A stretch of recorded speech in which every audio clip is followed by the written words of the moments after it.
Okay.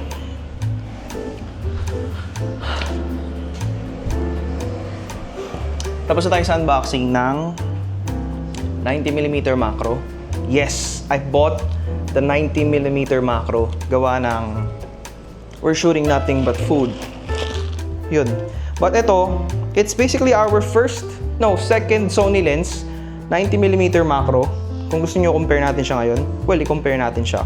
Kung ano yung pinaka-differences nila when it comes to close focusing distance. Hanap tayo ng subject na ideally pwede mong paggamitan ng macro. Eto, wait lang.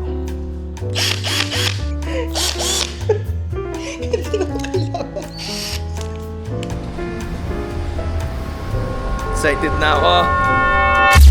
Sa kasalukuyan, kamusta kayo Martians? Welcome back to the 365. Okay, so today, hindi ko na patatagalin pa. Wala nang patumpik-tumpik pa. May lakad tayo. Yeah, may lakad tayo. Sama ko kayo.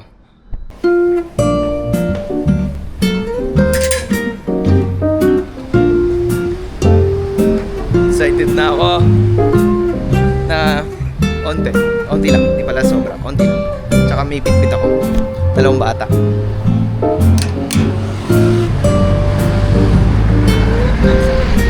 Ha? Ano no? Saan? Sa Manila? Pwede naman, gusto mo. Ito dito. Tara. Sige ate. Darwan na ako. Ayaw mo ba, Nay?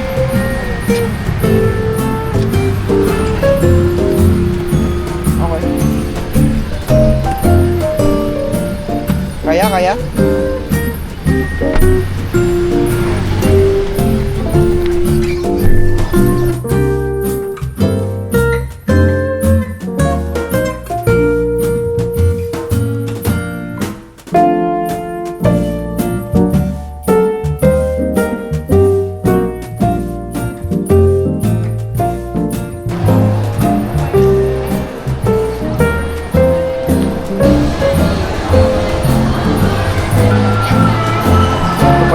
Hinahanap natin ang Henry's 12 months. Ito rin available dito for 12 months.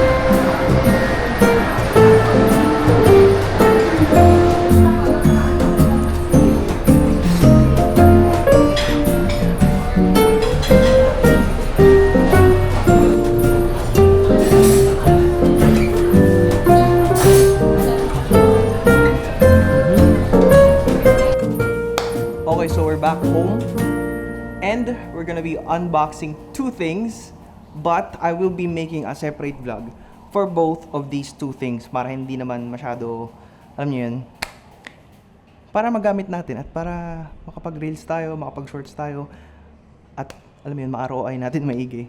But I finally did it. I bought a macro lens or Marco lens. Let's go.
Okay.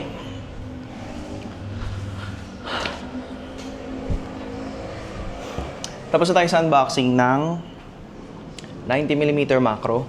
Yes, I bought the 90mm macro. Gawa ng we're shooting nothing but food. Bukod sa we're shooting nothing but food, I'm sending you guys nothing but blessing and abundance. Kung nakarating kayo sa part ng video na to, well, most probably today, yung vlog natin is circled around sa ganap natin na to. So ano nga bang meron? Ba't ka bumili ng macro lens? At ano nga ba ang macro lens? Kasi guys, ang macro lens, pag sinabing macro, you will get macro shots. Ano nga bang macro shots? They're basically ultra focused, ultra zoomed in. As in, siguro in grade 5 explanation, ano na siya, parang microscopic type. Alam mo yun, pwede ka magpicture ng insekto, ng langgam, gagamba, lamok, mga ganon. Muta, pwede mong picturean muta kung gusto mo. Mata, pwede rin mata. This will basically help me. Dati kasi, onting share lang na, personal kwento. Before, ang macro lens ko, nung naka-Sony A64 pa ako, is yung 7 Artisans 60mm macro na f2.8. Manual focus na lens. Sobrang tagal kong pinangarap tong lenteng to. Yes, sobrang tagal. Kasi before, nagre-rent lang din ako. Renta lang ako ng renta. But yun nga, nung na-compute ko yung cost, if re-rentahin ko siya for the projects that we have right now, it's almost the same cost. So, bumili na ako at ako naman magpaparenta ngayon. Dahil meron na tayong 3 lenses as of the moment. Ito yung tinatanong sa akin madalas, 28-105. Perfect for events. It's an all-arounder lens. But it's nothing compared to a macro lens, which is 90mm. Ito 28-105. So kung ikukumpara natin siya both, a 90mm macro and yung capability ng 28-105, of course, this has more range. It's bigger, bulkier. I think it's nearly the same weight. But it's nothing, mas magaan siya. But, yun nga, yung capability-wise, magkaiba sila. Ito, it has a good zoom range. Which is, yun nga, 28-105. Pwede ka mag-zoom in, extreme. Alam mo yun, we've been using this for a couple of months now. It's good. Yun nga lang talaga, ang drawback nito is mabigat. But, basically, you're supposed to not mind. And it makes my Sony a7S III nearly an acceptable photo camera. Ganun ko ka-recommended ng Sigma. Kasi sharp eh. Yun. But ito, it's basically our second Sony lens, 90mm macro. Kung gusto nyo compare natin siya ngayon, well, i-compare natin siya. Kung ano yung pinaka-differences nila when it comes to close focusing distance. Hanap tayo ng subject na ideally pwede mong paggamitan ng macro. Eto, wait lang. So, meron ako dito. Eto siya. Si Fuecoco. Pokemon siya. So, we're gonna set up a tripod. And then, yan. Yung tripod kong luma, mayabang. Tripod ko na luma, na pihit ako ng pihit, kaya masakit na yung thumb ko. Kasi nga, almost every shoot, I do this and yun, it's not every day na matibay ang mga daliri ko. Masakit na rin minsan. Yun. So, ito, baba natin. Ito siya. So, I think di ako magta-tripod on this end dahil nga medyo ano na. Kasi nga macro ang goal natin. So, we are going to be identically. Ito siya. Tignan natin. Meron akong, siguro ang close focusing distance niya ay about this. Teka. Dahil nga wala tayong ita-tripod sa kanya. Sobra naman. Natin ng something small. Yan. Teka lang, re-record natin Okay, so right now it's rolling. Ito siya. ISO at 640 f2.8. 5500 Kelvin, 4K24. Ito yung capability ng macro. Ilalapit ko pa siya. Tama ba? O ako na lang lalapit. Ako mag-a-adjust. Tingnan natin kung hanggang saan. Yan na. Medyo nag-aano na siya. Oh, di niya na kaya dito. So, basically, mga hanggang dito. Ganyang distance. Right about, maybe right about 4 or 5 inches. Yan. Kita nyo naman, grabe oh. Cutie. Oh. Nakafocus pa siya. About 1 hand. Yeah. Dati kung kaya pa lumapit. Alam ko meron pa tong 0.28. Full tayo lagi eh. Tapos pwede kong gawin dito. Tataasan. Kasi ganito ako usually mag-shoot pag mga food. I don't mind na isiset ko yung ISO ko ng 12,800 dahil nga dual native ISO tayo. So yan, overexposed, di ba? Ang kailangan nyong gawin o dapat lagi nyong gawin kapag nagma-macro is go up to, akin ito, aperture ko 7.1. Minsan mas sobra pa. Pwede pa to, sagad pa oh, kasi plus 2 exposure eh. Kaya pa to ng mga F10 yan. Grabe. Sobrang sharp. So imagine niyo kung pagkain to. Wala kasi tayong pagkain. But yan siya, ganyan siya kalapit. About, yeah. Nakakita niyo pa ba? Yan. Ganyan siya kalapit. So, if this is 90mm. Cut ko muna tong cam. Switch natin ng lente. Tayo ko muna yung click. So, si 28-105 kabit natin. Para maintindihan nyo maigi yung macro lens, guys. Para sa inyo to. So, ito siya. Currently, we are at 28mm. And same distance from the 90mm macro. We're gonna zoom in. Ito aangat ko lang para ano. Ayun na. Kita nyo na yung difference. 105mm. Wala na. Lalayo ko unti. Ayan, ganyan siya. Hanggang ganyan siya. As 105mm. Hanggang ganto lang kaya niya. Pero kung ilalapit pa natin hanggang muka ni Fuecoco, wala na. Tsaka parang mas zoomed in. Ayun, wala na talaga, guys. Wala na. Hanggang ganto lang siya. But if try natin at least mga 90, siguro ito mga 90. Wala talaga. Diba? Yun yung difference sa macro. You can basically zoom in on details such as, close-up details of subjects like, gamit din to mostly ng mga nagwe-weddings, debuts, especially sa wedding, yung mga ring shots, yun ang gamit. So, pag-shoot tayo ng wedding this week, ayun, meron na tayong macro lens, hindi na tayo re-renta. We saved money. So, try natin iba pa yung macro. Ito, meron akong bracelet dito. Ito yung Evil Eye bracelet ko. 21 eye with tiger jewelry. Yun yata yung tawag. Ewan ko ano naman tawag dun. Basta tiger something. So, close up tayo. Medyo lay lang konti. Yun. Grabe, di ba? Yan, medyo humihinga lang siya kasi kakaiba yung subject eh. Yan. Para siyang tumatagos eh. Yun, Yun, grabe. Parang Dragon Balls eh. Kailangan ko ng sing-sing siguro. Pero, yeah. That's how a macro lens works. So, we're gonna be doing a lot of macro shots, upcoming vlogs, upcoming videos. Well, right about now, we're gonna be using it kasi mag-unbox nga pala tayo ng tripod.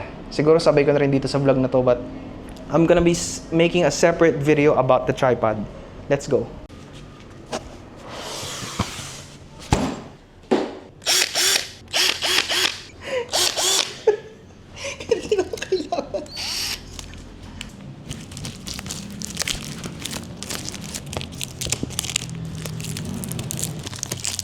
It's official, hindi ko magumunting.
Wow.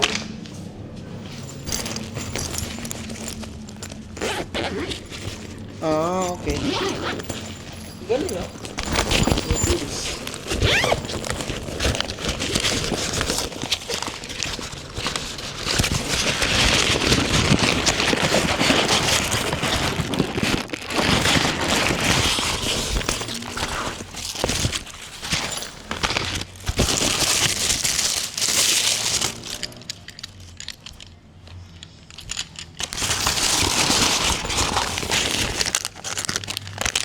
Ano yun?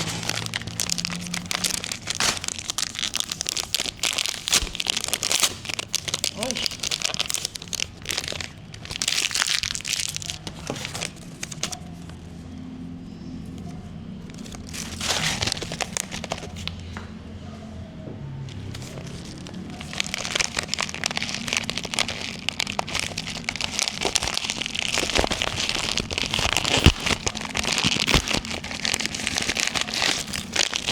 Ah, nice. Phone holder.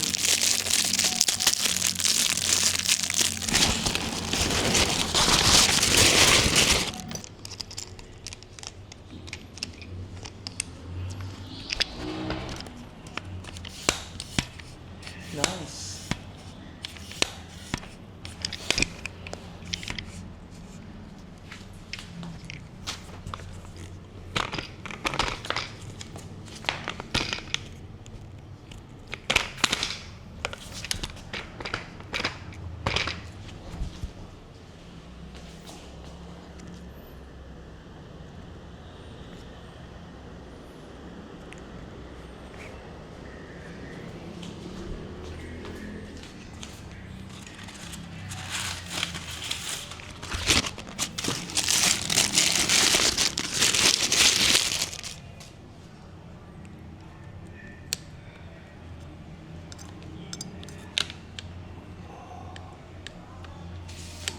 Safety siya. Ito. Ah, okay. Ah, pila. Okay.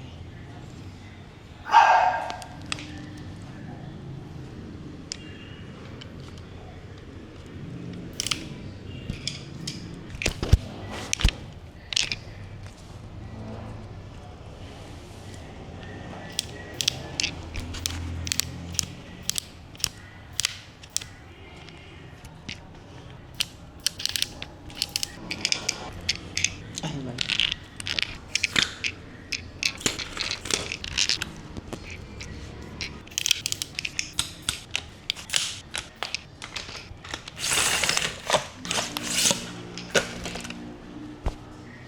No more. No more. Tapos,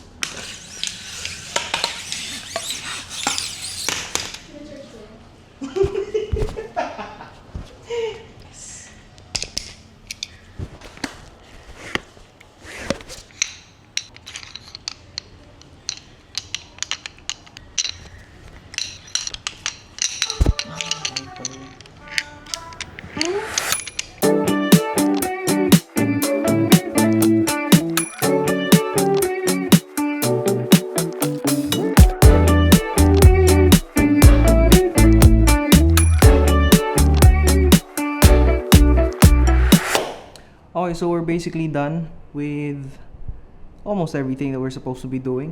Nakapag-unbox na tayo ng Tribex and naka-impake na siya para bukas. Tapos, unbox na rin natin to 90mm macro lens na matagal ko na rin talagang pinapangarap, na matagal ko nang ginagamit at nirerenta ko lang kapag may budget sa shoot. Kaya, and it's also like my first G lens na maganda. Ganda oh. Kaso ang weird, paano makukuha na ng B-roll yung macro lens kung wala kang isang macro. Pero yeah, we're gonna do our best kumuha ng B-roll nito. So, wala pa pala tayong B-roll ng macro lens. Vámonos, baby, vente, vámonos. Vine solo al party y me voy con dos. Hey, vámonos, baby, vente, vámonos. Casa amigos porque no le gusta el patrón.